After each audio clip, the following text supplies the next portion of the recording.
بسم اللہ الرحمن الرحیم۔ السلام علیکم ورحمۃ اللہ وبرکاتہ۔ الحمد للہ رب العالمین، والصلاۃ والسلام علی اشرف الانبیاء والمرسلین نبینا محمد وعلی آلہ واصحابہ اجمعین وبعد۔ یقول اللہ سبحانہ وتعالی اعوذ باللہ من الشیطان الرجیم بل اللہ مولاکم وهو خیر الناصرین سنلقی فی قلوب الذین کفروا الرعب بما اشرکوا باللہ ما لم ينزل به سلطانا ومأواهم النار وبئس مثوى الظالمين۔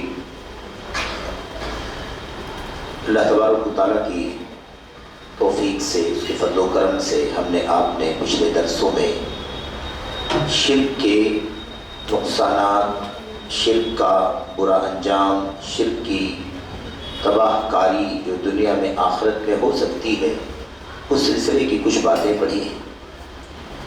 اور آج جو آپ کے سامنے آیت کریمہ پڑھی گئی، یہ آیتیں بھی اسی سلسلے کی ہیں، اور اس میں اللہ تبارک و تعالیٰ نے اس مضمون کو بیان فرمایا ہے کہ شرک کرنا، اس کا نقصان، اس کی مضرت اور اس کا برا انجام کیا ہوتا ہے۔ شرک کے بہت سارے نقصانات میں سے، اس کے برے انجام میں سے ایک نقصان، ایک برا انجام یہ بھی ہے کہ شرک کرنے والے کے دل میں اللہ تبارک و تعالیٰ کی طرف سے خوف اور ہیبت ڈال دی جاتی ہے۔ وہ ہمیشہ ڈرا ہوا، سہما ہوا، خائف اور الجھنوں میں رہتا ہے، چونکہ مومن اور موحد جو ہوتا ہے، اس کا اللہ تبارک و تعالیٰ پر ایمان ہوتا ہے، یقین ہوتا ہے، اللہ عز و جل پر اس کا توکل ہوتا ہے۔ وہ ظاہری اسباب اور وسائل اختیار تو کرتا ہے، لیکن اسی پر پورا تکیہ اور بھروسہ نہیں کرتا، کیونکہ مومن ہے، موحد ہے۔ تمام وسائل، تمام ذرائع اگر انسان کے ہاتھ سے چھوٹ جائیں تب بھی اس کا ایمان سب سے بڑا سہارا ہوتا ہے، اور توحید کی اس برکت کے نتیجے میں وہ اسباب اور وسائل کی کمی کے باوجود بھی کسی بھی طرح کی خوف میں نہیں رہتا، یقین کی زندگی گزارتا ہے، عزم کی، ہمت کی زندگی گزارتا ہے، اور اس کی عزیمت میں، اس کی ہمت میں کمی نہیں آتی ہے۔ مشکلات کتنے بھی آ جائیں، پریشانیاں کتنی بھی آ جائیں، چونکہ اس کا اصل سہارا، اصل توکل، اعتماد اور ثقہ اللہ تبارک و تعالیٰ کے اوپر ہوتا ہے، اس لیے وہ کبھی بھی حالات سے مایوس نہیں ہوتا۔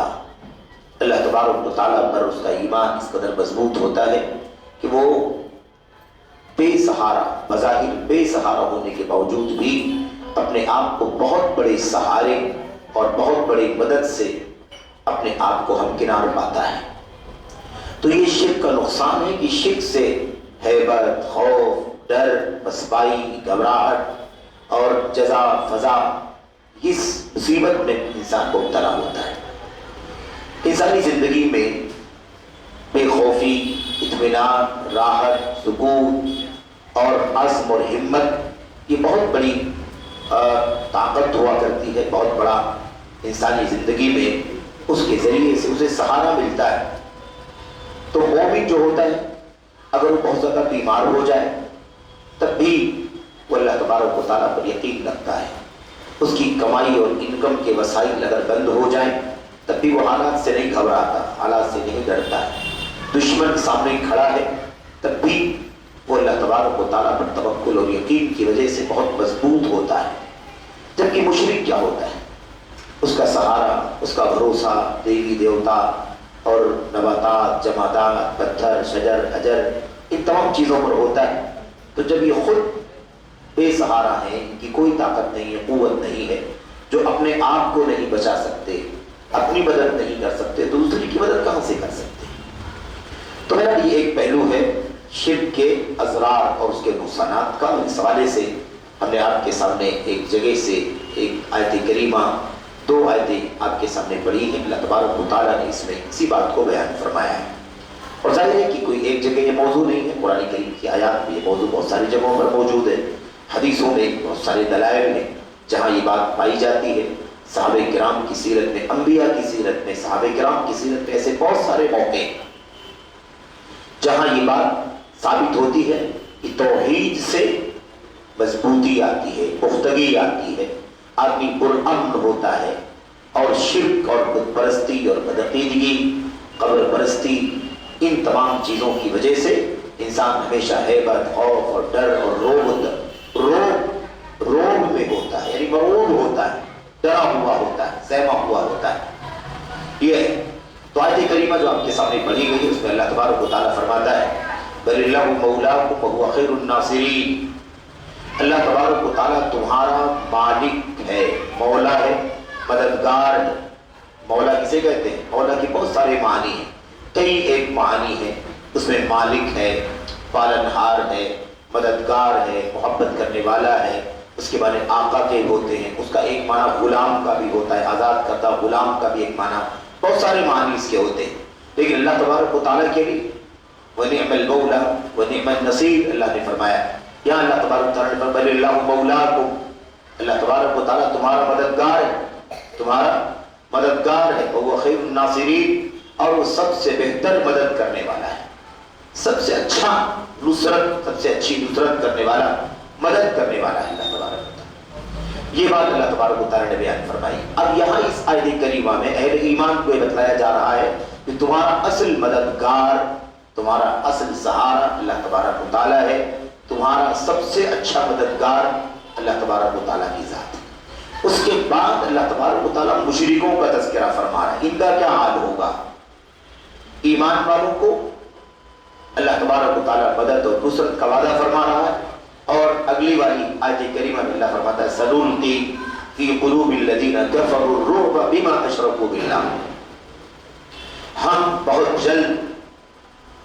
بہت جلد ڈال دیں گے ان لوگوں کے دلوں میں جن لوگوں نے کفر کیا، کافروں کے دلوں میں ہم بہت جلد روب ڈال دیں گے۔ روب کسے کہتے ہیں؟ خوف کو کہتے ہیں، بلکہ روب جو ہے وہ خوف اور ڈر سے زیادہ اونچا مرحلہ ہے۔ روب اسی لیے کہتے ہیں شدت الخوف، بہت زیادہ ڈر کو روب کہا جاتا ہے۔ آدمی مرعوب ہو جاتا ہے، آدمی ایک دم پسپا ہو جاتا ہے، آدمی کمزور محسوس کرنے لگتا ہے۔ یہ صورتحال جب ہوتی ہے جب آدمی بلبلانے لگے، آدمی بے چین ہو جائے، آدمی ہائے وائے کرنا شروع کر دے، آدمی کی چیخیں نکل جائیں، ایسی صورتحال جب ہوتی ہے تو اس ڈر کو روب کہا جاتا ہے۔ تو بہت جلد اللہ فرماتا ہے بہت جلد ہم کافروں کے دلوں میں روب ڈال دیں گے، خوف ڈال دیں گے، ان کے دل میں ہیبت اور خوف بھر دیں گے، ان کو اطمینان ہی نہیں ہوگا، ان کے وہاں چین ہی نہیں ہوگا، ان کا دل ہمیشہ سہما ہوا، ڈرا ہوا، گھبرایا ہوا ہوگا۔ وجہ کیا ہوگی؟ بات تو آ چکی ہے، کافروں کے دلوں میں۔ کس کے دلوں میں؟ کافروں کے دلوں میں۔ وجہ کیا ہے؟ بیما اشرکوا باللہ، اس لیے ایسا کریں گے اس لیے کہ ان لوگوں نے اللہ کے ساتھ شرک کیا ہے۔ اور یہ آیت کریمہ ان آیات میں سے یا ان دلیلوں میں سے دلیل ہے، آیت ہے جس سے ثابت ہوتا ہے کہ کفر اور شرک کا انجام ایک ہے، کفر اور شرک کا انجام ایک ہے، اور کفر ایک عام چیز ہے، بڑی چیز ہے، کفر کئی چیزوں کی وجہ سے ہوتا ہے، اس میں سے ایک چیز کیا ہے؟ شرک۔ ایک چیز کیا ہے؟ شرک۔ شرک کی وجہ سے بھی انسان اللہ تعالیٰ کی توحید کا منکر ہو جاتا ہے، اللہ کی توحید سے خارج ہو جاتا ہے۔ تو سَنُلْقِي فِي قُلُوبِ الَّذِينَ كَفَرُوا الرُّعْبَ بِمَا أَشْرَكُوا بِاللَّهِ، چونکہ ان کافروں نے اللہ تبارک و تعالیٰ کے ساتھ شرک کیا ہے، اس کی سزا یہ ملے گی انہیں کہ ہم ان کے دلوں کے اندر روب اور دبدبہ ڈال دیں گے، ہیبت ڈال دیں گے، سخت خوف ڈال دیں گے، کیونکہ ان لوگوں نے اللہ تبارک و تعالیٰ کے ساتھ شرک کیا ہے۔ آگے کیا فرمایا؟ بِمَا أَشْرَكُوا بِاللَّهِ مَا لَمْ يُنَزِّلْ بِهِ سُلْطَانًا، شرک کی کوئی دلیل اللہ نے نہیں اتاری ہے، شرک بے دلیل ہے، پھر بھی ان لوگوں نے کیا کیا ہے؟ اللہ تبارک و تعالیٰ کے ساتھ شرک کیا ہے، شریک ٹھہرایا دیوی دیوتاؤں کو، مورتیوں کو، سورج کو، چاند کو، ستارے کو، ایسے ہی اولیاء کو، صالحین کو، فرشتوں کو، اور جنوں کو، شیاطین کو، اور یہ تو اس وقت کی بات ہے، بعد کے مشرکوں نے تو اور ہی زیادہ ذلت کا راستہ اختیار کر لیا، ایسی چیزوں کو بھی اللہ کا شریک ٹھہرانے لگے جو نہایت حقیر ہیں۔ اللہ تبارک و تعالیٰ کے ساتھ کسی بھی چیز کو شریک کیا جائے، کسی بھی شخصیت کو شریک کیا جائے شرک شرک ہے، شرک شرک ہے. لیکن یہ فرق ہے کہ پہلے والے جو مشرکین تھے وہ کم سے کم آج کل کے مشرکین کے اعتبار سے تو کم سے کم تھوڑا اونچا مقام رکھتے تھے. بعد والے اور زیادہ ذلیل ہیں، کیونکہ آج تو لوگوں نے کتے کو، بلی کو، چوہے کو اور اس طرح کی چیزوں کو بھی پوجنا شروع کر دیا. تو یہ حالت ہے ان کی. اللہ فرماتا ہے ما لم ينزل به سلطان، جس شرک کی کوئی دلیل اللہ تبارک و تعالیٰ نے نہیں اتاری ہے. اللہ فرماتا ہے مأواہم النار، ایسے لوگوں کا ٹھکانہ جہنم ہے. وبئس مثوى الظالمین، اور مشرکوں کا یہ بدترین ٹھکانہ ہے، مشرکوں کا بدترین ٹھکانہ ہے. اب یہ آیتیں، دونوں آیتیں اور اس والی کی اور بہت ساری آیتیں ہیں، ان دونوں آیتوں میں یہ بات ثابت ہوتی ہے کہ مومن جو ہوتا ہے اس کا سہارا اللہ تبارک و تعالیٰ ہوتا ہے. موحد کا سہارا اللہ تبارک و تعالیٰ ہوتا ہے. اللہ ہی ان کا مولا ہے، اللہ ہی ان کا ناصر ہے، اللہ ہی ان کا حامی ہے، اللہ ہی ان کا مددگار ہے. اور کافروں کے دلوں میں شرک کرنے کی وجہ سے، یعنی کفار اور مشرکین کے دلوں میں اللہ تبارک و تعالیٰ کفر و شرک کے نتیجے میں کیا ڈال دے گا؟ خوف ڈال دے گا، ڈر ڈال دے گا، بے انتہا خوف بھر دے گا ان کے دلوں کے اندر. اس لیے کہ شرک ان لوگوں نے کیا ہے اور شرک کے اللہ تبارک و تعالیٰ نے کوئی دلیل نہیں اتاری ہے. وَفِي كُلِّ شَيْءٍ لَهُ آیَةٌ تَدُلُّ عَلَىٰ أَنَّهُ وَاحِدٌ، دنیا کی ہر چیز اس بات پر دلالت کرتی ہے کہ اللہ تبارک و تعالیٰ ایک ہے، اکیلا ہے. اللہ تعالیٰ کی تمام مخلوقات اس بات پر دلالت کرتی ہیں، یہ بتلاتی ہیں کہ اللہ تبارک و تعالیٰ ایک ہے. اللہ تبارک و تعالیٰ ایک ہے، وہی عبادت کا حقدار ہے. اب آج لوگوں نے اللہ تبارک و تعالیٰ کو، اللہ تعالیٰ کے ساتھ اس کے بندوں کو، اس کی مخلوقات کو، انسان، حیوانات، نباتات، جمادات، فرشتے، جنوں کو، تمام قسم کے مخلوقوں کو اللہ تبارک و تعالیٰ کے ساتھ شریک کرنا شروع کر دیا ہے. تو یہ آیت کریمہ بتلاتی ہے کہ مشرک کے دل میں کیا ہوگا؟ خوف، ہمیشہ ڈرا سہما رہے گا، گھبرایا ہوا رہے گا. اس سے پہلے ہم لوگوں نے آیت کریمہ پڑھی، اس میں اللہ تبارک و تعالیٰ نے کیا فرمایا؟ اللہ نے فرمایا کہ الذین آمنوا ولم یلبسوا ایمانہم بظلم اولئک لہم الامن، جو لوگ خالص توحید پر ہیں، ایمان والے ہیں اور ایمان کے ساتھ شرک کو گڑبڑ نہیں کیا ہے، ان کے لیے امن ہے. امن کس کو کہتے ہیں؟ یہی خوف کا اپوزٹ ہے. امن کا مطلب بے خوف ہونا، بے خوف، کوئی ڈر نہیں، کوئی حیبت نہیں، کوئی الجھن اور ٹینشن نہیں. اس لیے کہ مومن اللہ تبارک و تعالیٰ پر بھروسہ کرتا ہے، توحید پرست ہے، وہ ان مخلوقات پر سہارا نہیں بنا. اللہ تبارک و تعالیٰ اس کا سہارا ہے، اس کا یار، اس کا مددگار ہے، اس کا مولا ہے، اس کا مالک ہے، اس کا ناصر ہے، حامی. یہ اللہ تبارک و تعالیٰ اس آیت کریمہ میں بیان فرمایا. اور پھر انجام مزید بیان کیا کہ ان کا ٹھکانہ جہنم ہے اور بدترین ٹھکانہ ہے. اب اگر اس آیت کریمہ کے سیاق کو، اس کے پس منظر کو اگر ہم قرآن کریم کی آیات میں تلاش کریں، اللہ کے نبی علیہ السلام کی حدیثوں میں تلاش کریں، تو بے شمار دلیلیں ہیں، بے شمار حوالے ہیں اور آپ کو اس سلسلے میں مل سکتے ہیں، اس سلسلے میں مل سکتے ہیں. آپ دیکھیں، اگر آپ گھریلو مثال اگر سمجھنا چاہیں یا اور بڑی مثال، میدان جنگ کی مثال لیں. سب سے بڑا خوف ڈر کب ہوتا ہے؟ میدان جنگ میں، میدان کارزار، جان ہتھیلی پہ لیا ہوا ہے، جان ہتھیلی پر، پتہ نہیں جان بچے گی نہیں بچے گی، شہید تو نہیں کر دیے جائیں گے، مار تو نہیں ڈالے جائیں گے، ہے کہ نہیں؟ اور موت اگر ہو جاتی ہے تو پھر آدمی کے دل میں موت سے پہلے ڈر ہوتا ہے کہ میرے بچوں کا کیا ہوگا، میری اولاد کا کیا ہوگا، میری بیوی کا کیا ہوگا، میرے اعزہ اقارب کا کیا ہوگا. تو بچے یتیم ہو جائیں گے، اس کا ڈر بھی، اس کا بھی ڈر ہوتا ہے. اور بیوی بیوہ ہو جائے اس کا خوف ہوتا ہے. یہ سارے خوف ہوتے ہیں انسانی زندگی میں.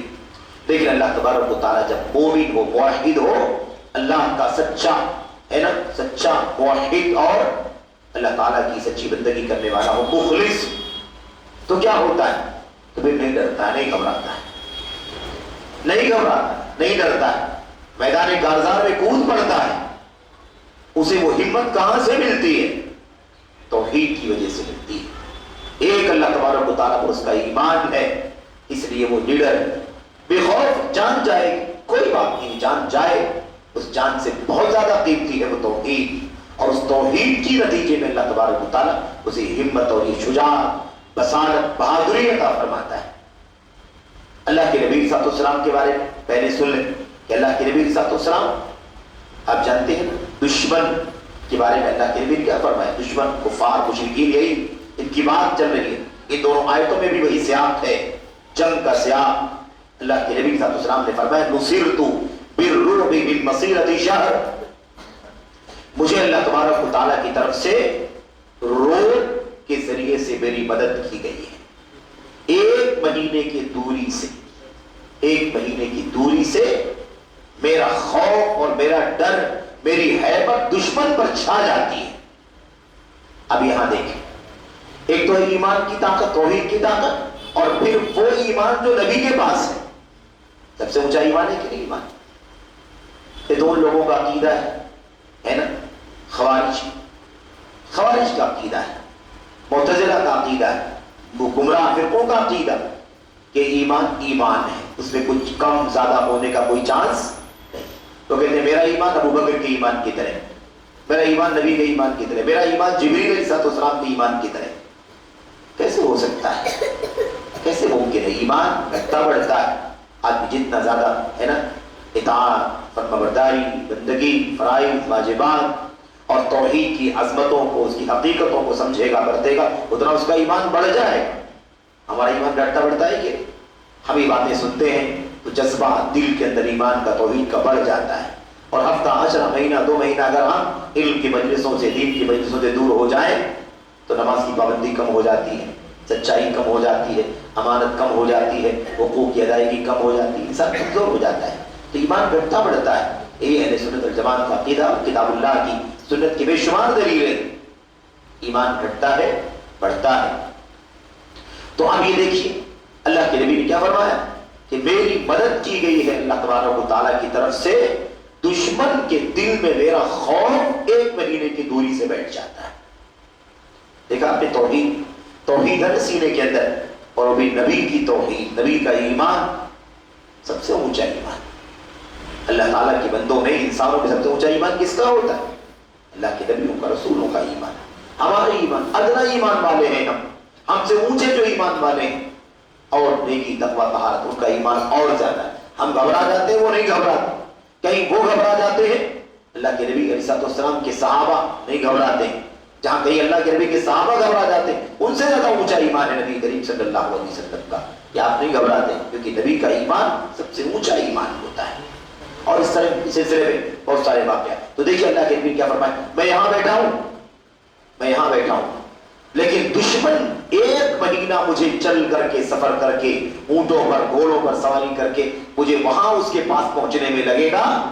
لیکن اتنی دوری سے دشمن کو صرف پتا ہو کہ محمد آنے والے ہیں تو گھبرا کر کے اس کی نیند اڑ جاتی ہے، اس کا چین اڑ جاتا ہے.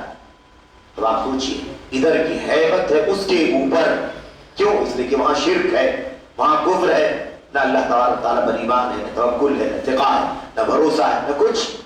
اس کا وہی دیوی دیوتا، مورتیاں ہے نا، ان پر وہ بھروسہ رکھتا ہے. اور یہاں اللہ کے نبی علیہ الصلوۃ والسلام، توحید کا سب سے اعلیٰ درجہ جو ہے، ایمان کا سب سے اعلیٰ درجہ وہ نبی کے سینے کے اندر موجود ہے. تو یہ ہوتا ہے. اور ایسا مدینہ میں پریکٹیکل عملی واقعہ پیش آیا.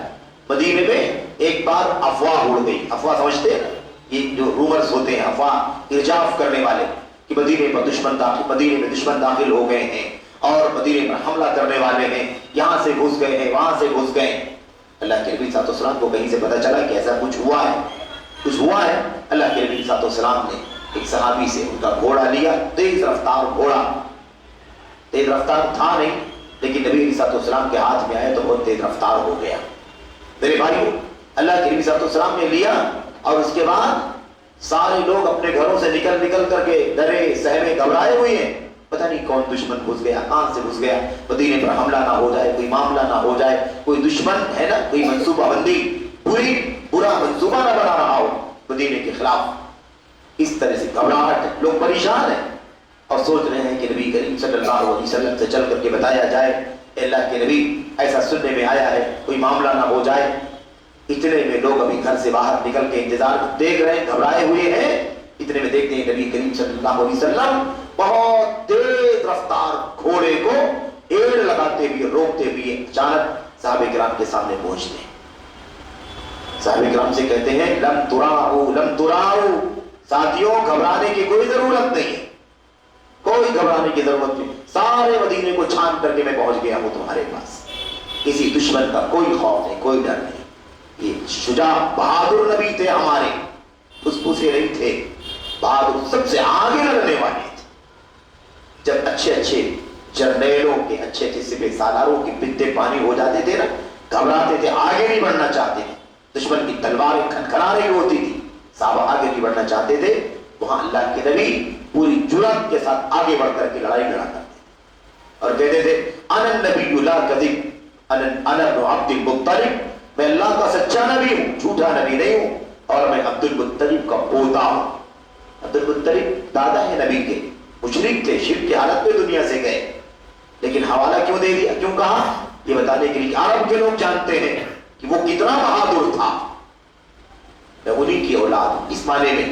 تو خلاصے کلامی کہ اللہ کے نبی صلی اللہ علیہ وسلم اپنے ایمان اور توحید کی بنیاد پر بے انتہا بہادر، اور مشرکین بزبزے کمزور. اس اعتبار سے میرے بھائی جتنا توحید والا ہوگا، جتنا توحید میں مضبوط ہوگا، اتنا ہی زیادہ اس کے یہاں امن ہوگا، بے خوف ہوگا، لیڈر ہوگا، جلیل ہوگا، بہادر ہوگا. اور جتنا ہی زیادہ ایمان سے دور ہوگا، مشرک ہوگا، کافر ہوگا، زندیق ہوگا، منافق ہوگا، ہے نا، قبروں، مزاروں اور ایسے ہی دیوی دیوتاؤں کے پیچھے، ہے نا، کے سامنے سر جھکانے والا ہوگا، اتنا ہی زیادہ، ہے نا، گھبرایا ہوا، سہما ہوا، بے چین ہوگا. تو توحید سے ہمت اور حوصلہ اور عزم پیدا ہوتا ہے، طاقت پیدا ہوتی ہے. یہ ہے نقصان کس کا؟ شرک کا. اور یہ فائدہ کس کا ہے؟ توحید کا فائدہ ہے. اب اس حوالے سے وہ واقعات بھی آپ کے سامنے رہنے چاہیے. کون سے واقعات؟ جنگ بدر کی مثال آپ لے لیجیے. جنگ بدر میں 313 ہیں صحابہ کرام، اور وہ بھی کون ہیں؟ ابھی مکہ سے ہجرت کر کے مدینہ پہنچے، ابھی 1 سال بھی نہیں ہوا ہے صحیح سے، سمجھ رہے ہیں؟ اور گھر نہیں، دکان نہیں، مکان نہیں، انکم نہیں، بیوی بچے نہیں، کاروبار نہیں، ہتھیار نہیں، وسائل نہیں، گھوڑے نہیں، سواریاں نہیں، کچھ نہیں ہے ان کے پاس. وہ تو ابھی، جس کو کہتے ہیں اپنی زبان میں، ابھی تو سیٹل ہونے کی کوشش میں ہے کہ کسی طرح سے کوئی در دیوار بن جائے، رہنے سہنے کا کوئی ٹھکانہ بن. یہ صورتحال ہے.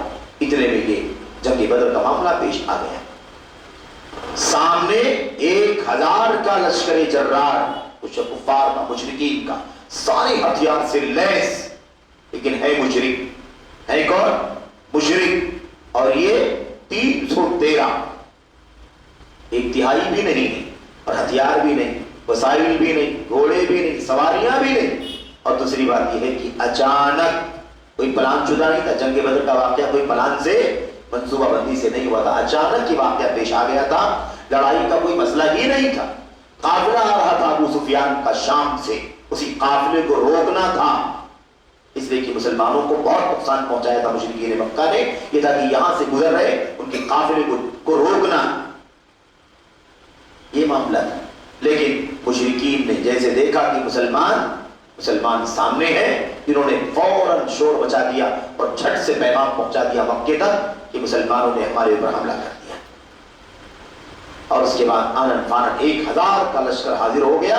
اب اللہ کے نبی نے فرمایا ساتھیوں باہر نکلو، لڑائی لڑنی ہے ہمیں.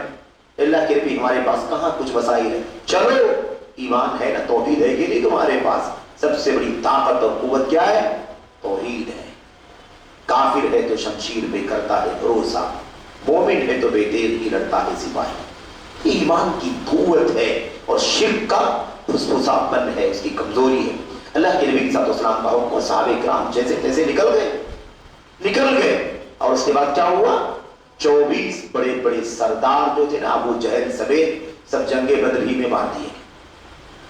کبھی سوچا نہیں تھا مشرکین مکہ نے کہ ایسا ہو جائے.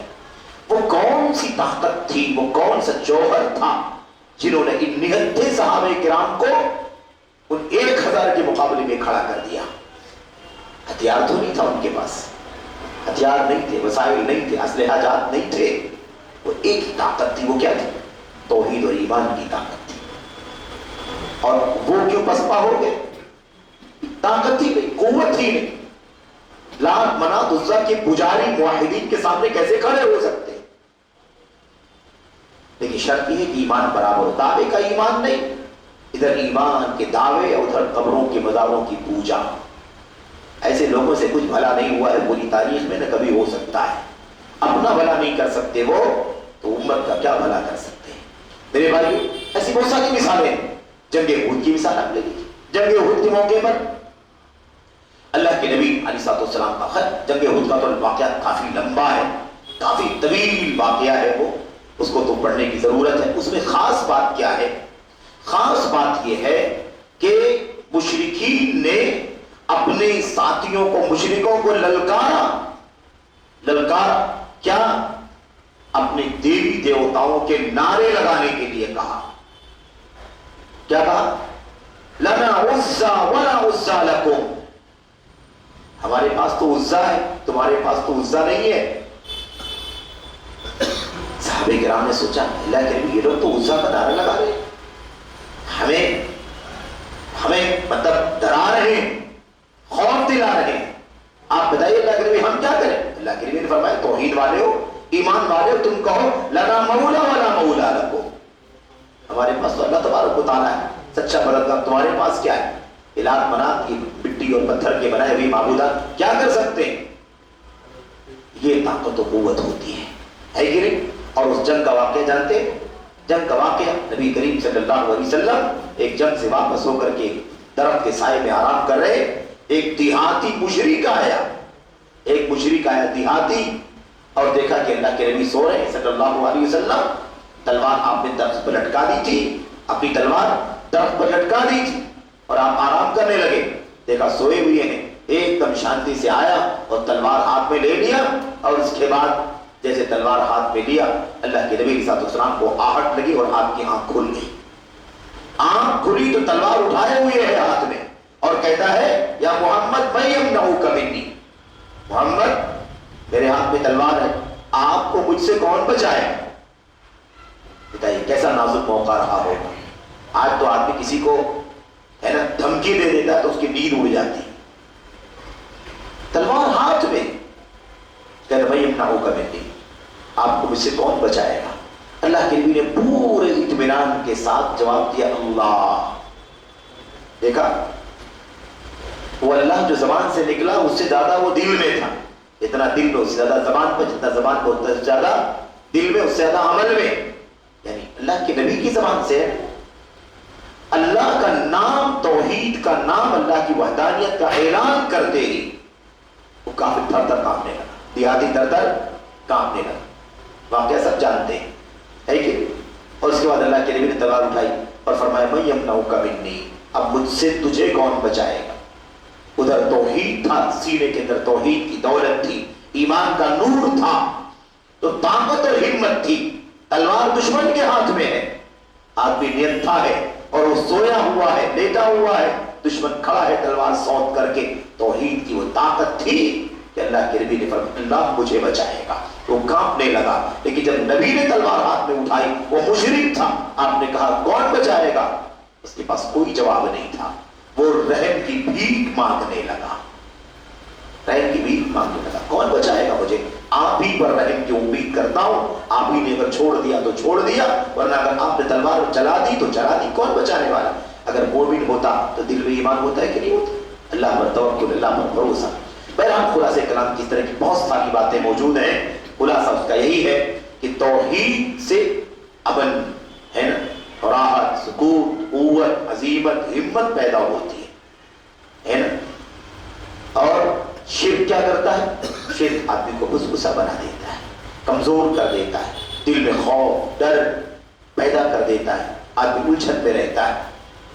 آپ کو جی وہم کی بیماری کہاں سے آتی؟ اللہ پر توحید، اللہ کی توحید ہو، اللہ تعالیٰ پر توکل ہو تو آدمی کبھی وہم پرست نہیں ہوتا. اور اگر توحید نہ ہو تو آدمی اپنے سائے سے ڈر جاتا ہے اور ایک دھاگے پر بھروسہ کر کے بیٹھ جاتا ہے کہ کھیلے پر، بلیڈ پر لوگ رات گزارتے ہیں. اس سے بچے کی حفاظت ہوگی، اس سے ہماری حفاظت ہوگی، تکیے کے نیچے کھیلا رکھیں گے تو ہم بچ جائیں گے، نظر بد نہیں لگے گی. یہ کس کا عقیدہ ہے؟ یہ سارے خود سے مشرکوں کا عقیدہ. بہرحال خلاصہ کلام یہ ہے کہ یہ نقصان ہے شرک کا. یہ شرک خوف، ڈر اور وضع، کیا کہتے ہیں اس کو، جزا، فضا، بے چینی، الجھن پیدا کرنے والی چیز. انسانی زندگی میں ہمیشہ. اور اس آیت کریمہ کے تفسیر کو اٹھا کر کے دیکھیں تو اللہ نے فرمایا سنلقی، ہم ڈالیں گے ان کے دلوں میں، کافروں کے دلوں میں شرک کرنے کی وجہ سے روب ڈالیں گے. اللہ نے نہیں فرمایا کہ ہم نے ڈال دیا ان کے دلوں میں روب ڈال دیا، بلکہ اللہ نے فرمایا ہم ان کے دلوں میں روب اور خوف بھرتے رہیں گے. مفسرین کہتے ہیں اس میں تسلسل پایا جاتا ہے. کبھی مشرک چین نہیں پا سکتا، کبھی بے خوف نہیں ہو سکتا، ہمیشہ اسے ڈر لگی رہتی ہے. اور اگر ملک اور دنیا کے تناظر میں بات کریں تو آپ دیکھ لو مسلمانوں کی تعداد کتنی ہے اور مسلمانوں کی حالت کتنی بگڑی ہوئی ہے. اس کے باوجود بھی کفر کے ایوانوں میں زلزلے آئے رہتے ہیں، بے چینی ہے کہ نہیں. پوری دنیا ایک طرف ہے، ایک توحید کا ملک سعودی عرب اکیلا نہتھا ہے، لیکن ساری دنیا کی نیندیں حرام ہے سعودی عرب کی وجہ سے. یہ کس کی طاقت ہے؟ ان کے پاس تو یہ وہ پاور بھی نہیں ہے. سمجھ رہے؟ صرف توحید کی طاقت ہے کہ ہر آدمی کے، ہر مشرک اور بدعقیدہ کے دل کے اندر سکون اور چین غارت ہو جاتا ہے. اللہ سے دعا کریں کہ اللہ تعالیٰ ہمیں اور آپ کو اس توحید کی، ایمان کی قدر کرنے کی توفیق عطا فرمائے اور شرک کے نقصانات سے بچنے کی توفیق عطا فرمائے. آمین رب العالمین. وصلی اللہ وسلم وبارک علی نبینا محمد وعلی آلہ وصحبہ اجمعین. السلام علیکم ورحمۃ اللہ وبرکاتہ.